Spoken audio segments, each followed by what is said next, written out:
Bonjour Marie-Cœur de Roy. Bonjour Mathieu, bonjour à tous. Après une année 2021, mais euphorique, eh bien force est de constater que cette année 2022 démarre sur un sérieux coup de froid. Ouais, clairement, le marché immobilier, il a bel et bien calé pour ce premier trimestre. Alors, chez Orpi, les ventes sont en baisse de 17% Quand par même. rapport à la même période de l'année dernière. Ouais, c'est beaucoup, hein. Mais alors, attention quand même, hein, ce coup de frein, il est assez récent. En fait, si vous regardez les 2 premiers mois de l'année, c'est-à-dire janvier et février, ils ont été plutôt ultra dynamiques. C'est vrai. Un peu dans la même veine que ce qu'on a connu en 2021.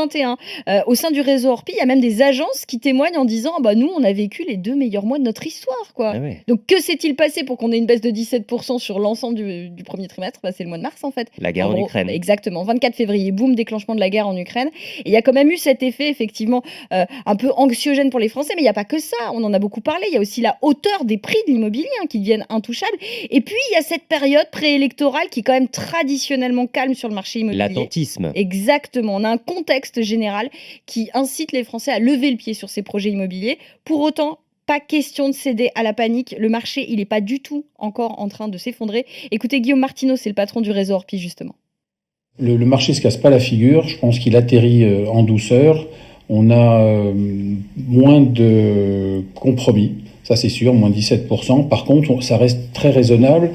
Si on reprend les chiffres de 2019, par exemple, qui était déjà une année exceptionnelle, puisqu'il y avait plus d'1 million de transactions, on est quasiment dans les mêmes volumes. Donc c'est pas un effondrement, mais il y a très certainement un ralentissement. Les acquéreurs sont moins présents, en tout cas ont moins de capacité.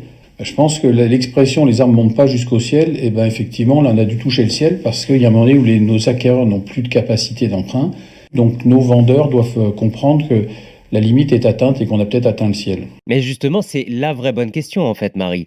Les vendeurs, est-ce qu'ils vont commencer ou pas à ajuster leur prix? Bref, est-ce que cette flambée va enfin se calmer? Bon, malheureusement, hein, pour tous ceux qui attendent une vraie baisse des prix pour devenir propriétaire, c'est pas encore le cas. Chez Orpi, au premier trimestre, on est encore sur une hausse de prix de 6% sur un an au niveau national. Et pour cause, même si les ventes baissent, on est toujours dans un marché de pénurie de logements. Au sein du réseau, on compte en moyenne 3 offres d'achat pour un seul bien mis en vente. Donc la tendance nationale, elle reste clairement haussière.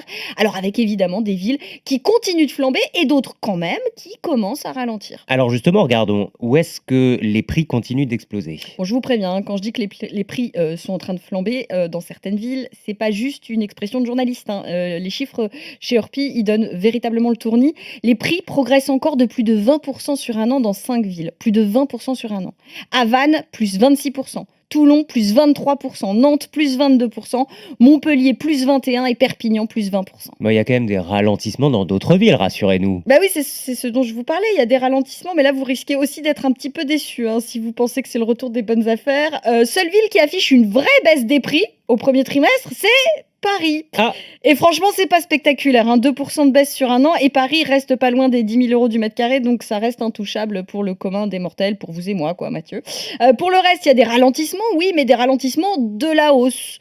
Donc les villes où les prix grimpent encore, mais moins vite. Toulouse, Le Havre et Nancy, on est à seulement, je mets des gros guillemets, plus 2%.